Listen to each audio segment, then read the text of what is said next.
name is Najir Chambers for Big Gold Belt Media.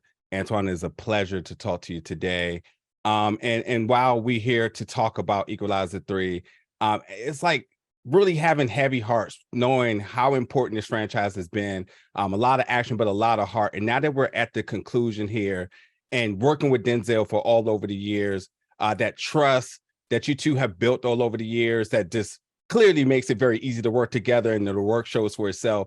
Just reflecting over the duration of your friendship, the conclusion now of this franchise, what are the emotions and how are you taking it all in, with this accomplishment at this point?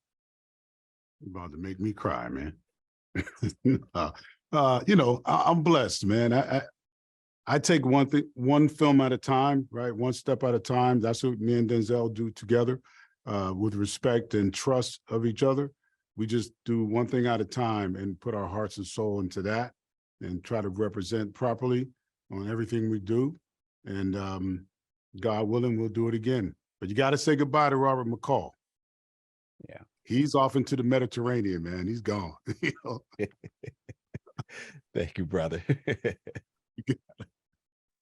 Najir, again, and amazing question, Katia, because I want to definitely come back around with that, because I'm curious to know, when you look at somebody like Robert McCall, and you're seeing the scenes come to life and directing and whatnot. I'm just wondering, how much of yourself do you see in this character? Because I feel there's a little bit of Robert McCall in all of us, maybe not the killer instinct aspect of it, but that humanity side, that person who's selfless, that person that even at times, wanted to detach from the triggers around him and sort for a better life. I think we all sort of, battle this in our day to day, but I'm curious, how much of yourself do you see in this character? I mean, as a director, you somehow a piece of you winds up in everything you do, right? If you're really putting your heart and soul into it. I like to think that I'm the better parts of McCall, not the hitter that he is, but anytime you see something, most of us as human beings, you see people suffering, you wish you can do something about it.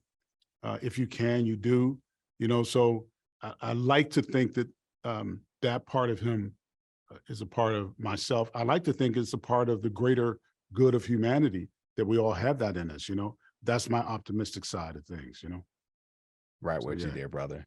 Thank you. Yeah. Thank you. Thank you. Najir again, and Katia again with another question I want to bounce back on again. Every project you touch, it does evoke emotion. There is the action, as you mentioned, but there's also, as you mentioned, the character work. But then it's that emotion that connects us to not only just our main characters, but our supporting characters.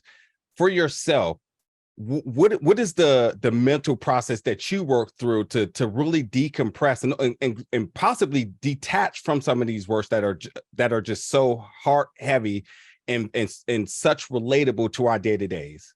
If I'm understanding the question correct, for me, you have to make sure that you care about the people you're watching to begin with, right? And so if you could connect to the people, you could connect to the characters, you could find some of yourself in that, then it becomes emotional, right? It's the difference between watching somebody crying or feeling somebody crying.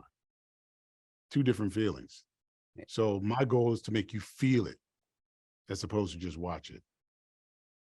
And you always do, my brother. Thank you again in Equalizer 3.